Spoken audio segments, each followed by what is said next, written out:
Hello and welcome to this episode of Watch Out. I'm your host, Drew Pizzulo, and this is the July 2021 episode that I am bringing to you today. The brand I want to talk about is always at the New York City Watch Show that is fast approaching in a couple months, and I'd like to go over a little bit about them. So when we do preview the show this year, and we go to the show, which should be in person this year, you have a little more background and history upon them and the different type of watches that they do offer. So without further ado, I'll read a little bit of their history and you can see if you can guess the brand that I'm talking about before I present them. They were originally founded in 1887. They specialized in the production of technical watches, launched the pocket chronograph in 1919, and their first wristwatch chronograph. In 1935, they centered around a double pusher chronograph, offering the stop and start functions without having to reset it to zero. In 1938, this is the same company that launched the first chronograph with an hour counter. 1939, this company also had a wrist chronograph equipped with an innovative flyback device for dual timekeeping. In the 1940s, they were doing slide push button measure intermediate timing devices.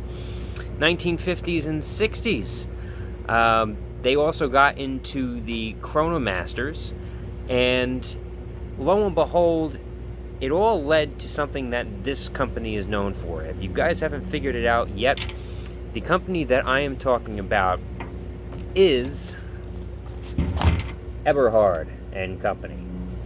Not the most well-known of all the Swiss brands that are out there these days. They're more of a specialized brand, but when I show you the watch that they're known for, you'll probably, if you've seen it, you've definitely seen it at the watch shows.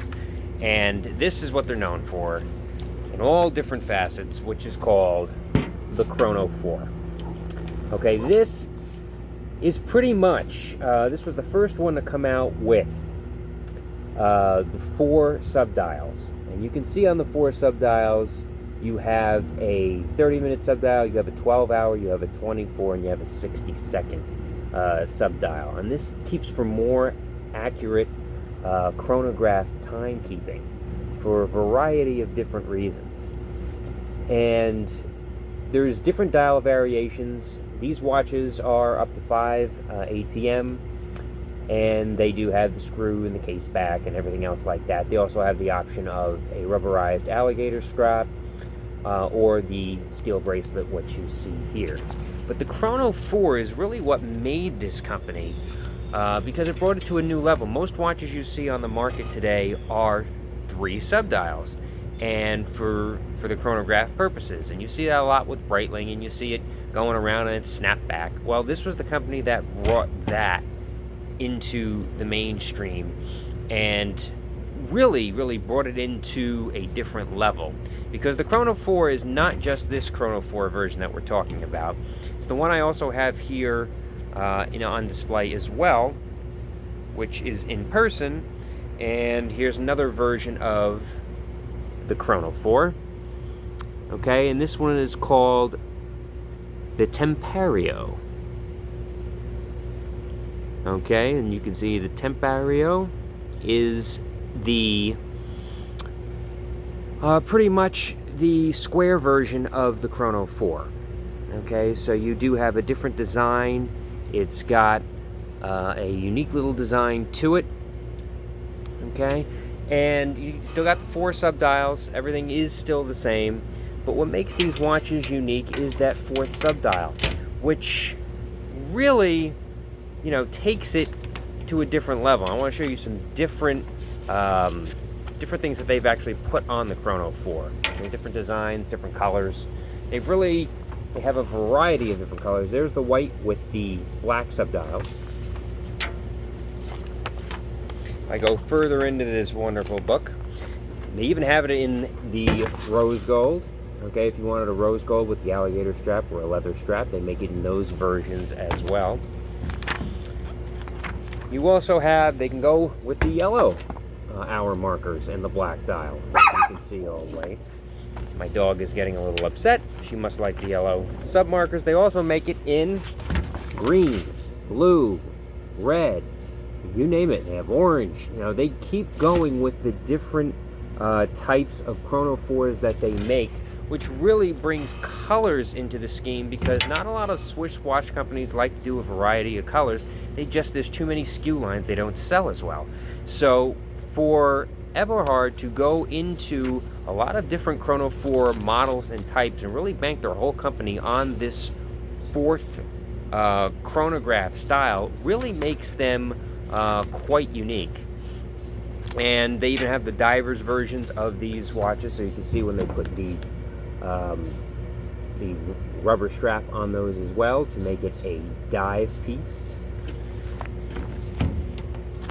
And it's just really unique because it gives it a whole different feel. And the dive versions, such as this one, are up to 200 or 20 ATM, which is 200 meters. And again, that's a solid dive watch, up there with Oris, up there with Rolex in terms of how far it can go under. But that's a very, very solid dive piece version that they make of this watch as well. But they base it all on those 4 sub-dials. And the divers versions of it can be used underwater, obviously, because you're going underwater and you want to know how much time you're taking underwater to do certain activities or things. And that's what they're basically banking that on. But if we get back to the Temprario for 1 minute, you can see with this watch, what I do like about Eberhard is they do use the screw links. Okay, so it's very easy. You don't need to go to any watchmaker or jewelry store to get your links removed. They do have the half links, they have the full links.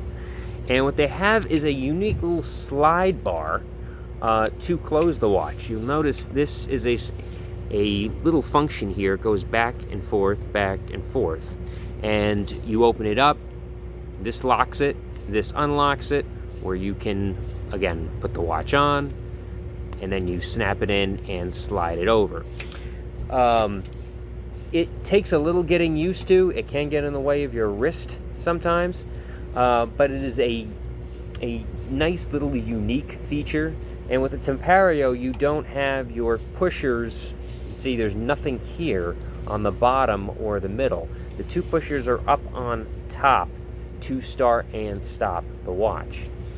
And if you do want to regulate it, of course, on the Temprario, you do have the 4 screws in the back that you can unscrew, make your regulations for adjustments faster or slower, and then you can do the regulations, screw them back on, and you're ready to go.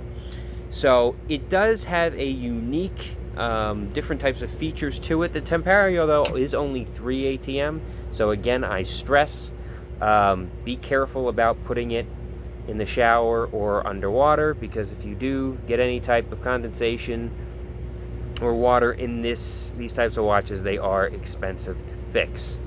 Now, if you're wondering, where do I find Eberhard? Well, that's a tougher question. You can find them on eBay. You can find them on Chrono 24 or Joma Shop every once in a while. They are a little bit harder to find. You probably have to go to their main manufacturers if you wanted every single style that I'm showing you in this book. Because the thing that they really came out with first was the multi-fort, or the extra fort, which is this model, which only has the 2 sub-dials. And then, like I said, later on they went into the 4 sub-dial model, which is their claim to fame. So it's in terms of price range, if you want to get them, if you're going to get them new, especially if you go to these shows and you try to get them, you're going to be spending probably between $3,000 to $4,000, I would say, on average for any of these models that I've showed you today. Especially the divers, they tend to be a little bit more expensive. But you can get them. I would recommend getting it used. I ended up snagging this one on eBay for about $1,500. You can. Just because of the fact that, you know, watches lose half their value once they go from new to used. Most of the brands do, but brand new, this would probably be around $3,000. So that's about right in terms of cost averaging. And I'm looking through this book just to pretty much end this episode. I'm looking at some more divers pieces. They now have something called a contograph, which is another diver's version of their watch collection. Okay, that's more your traditional. You're not looking at chronograph. You're not looking at 4 subdials. You're looking at traditional 2. And basically, they have their other collection, the 8 Jours collection, if you like something a little more classic. This is a very old looking timepiece right here. This is the older looking model for that 1930s, 1940s look that you may like with the rubber, not rubber strap, with the leather strap. Sorry about that. And basically they have a lot of different models. I mean, here's the scaphograph, which again, traditional diver's piece as well. Again, like I said, you're in that area between $3,000 and $4,000. A lot of different colors. You're just not going to find these online. You're going to probably have to go to the website to really find what you're looking for in terms of everything I am showing you here. But they do have a lot of different designs into their watches. Here's the Tazio Navarrete model, okay? Because I'm just showing you pretty much all the collections that Eberhard has to offer at this point. If there's anything else in here, yeah, I mean, again, these are all different, unique designs. Here's another one right there. So you can get a good idea of what's going on with Eberhard right now. And some of these, let me preface, you're not going to be spending $4,000 if you go for the 18 karat pink gold designs. You're probably going to be spending more like $7,000 or $8,000, because take a look at what they have here with the Vanderbilt cup. Okay, as you can see here, look how that back case opens, and it's solid 18 karat gold. So you're looking at a price tag that's going to double of what I was talking about before, even though it does only have a leather strap. But most of them are in that range, and they do make ladies models as well, as preferenced here by the Gilda. For the ladies, very nice timepieces as well, so they don't just make men's watches. They do have their female lines as well.